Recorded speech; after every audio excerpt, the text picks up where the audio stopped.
Tahun 1926, saat di Hindia Belanda baru dimulai pembuatan film cerita bisu, Lutung Kasarung, di Amerika Serikat dibuat percobaan pembuatan film bersuara, berjudul Don Juan, produksi Warner Brothers.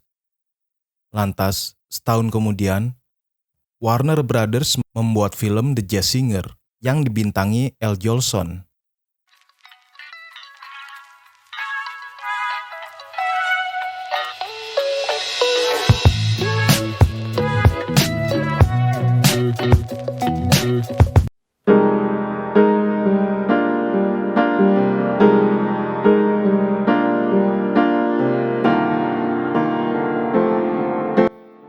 Ketika film masih bisu, pengelola bioskop mengakalinya dengan suara dari orang secara langsung.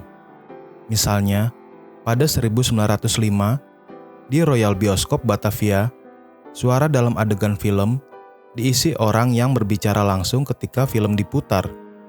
Di Bandung, pada masa film bisu, ada Mang Saip, seorang komentator paling kesohor yang menyuarakan film di bioskop Orion.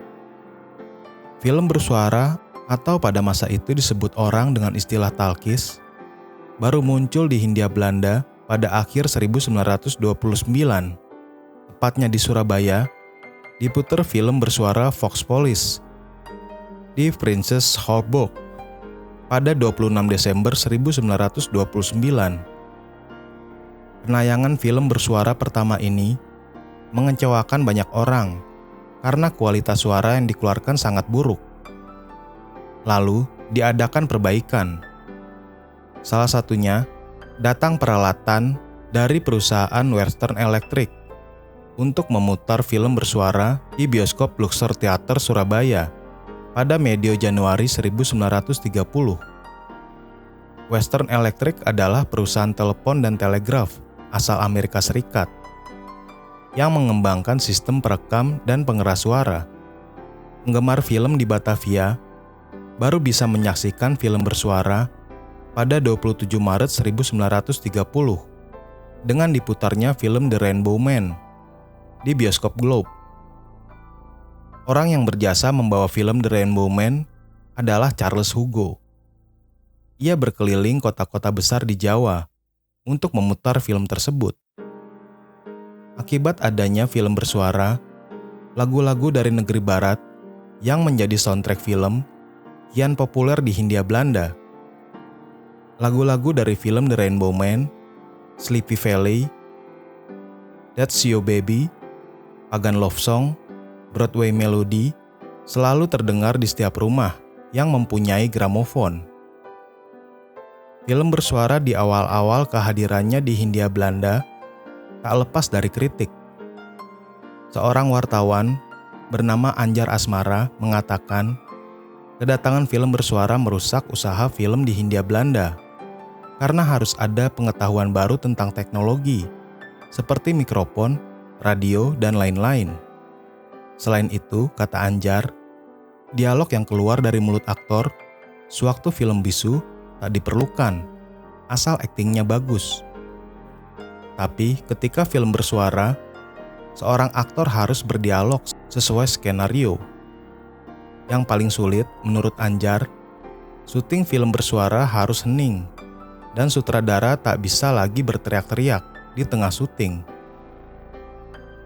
Kehadiran teknologi film bersuara memang memerlukan peralatan tambahan untuk menghasilkan suara yang harganya tak murah. Perusahaan yang memproduksi alat pemutar film bersuara juga kebanjiran order. Biasanya, dalam iklan produknya, mereka mencantumkan nama bioskop yang sudah menggunakan alat mereka. Pengelola bioskop pun kerap menyematkan kata talkies di belakang nama bioskop mereka untuk memberitahu film-film yang diputar di sana sudah bisa bicara. Pembuat film di Hindia Belanda berlomba-lomba membikin film bersuara pada 1931. Di tengah banyaknya film bersuara impor. Salah satu upaya datang dari Wong Bersaudara, The Teng Chun, dan Kruger's. Mereka mencoba membuat kamera di Bandung dengan meminta bantuan dua orang Belanda, yakni Morris dan Lemmens.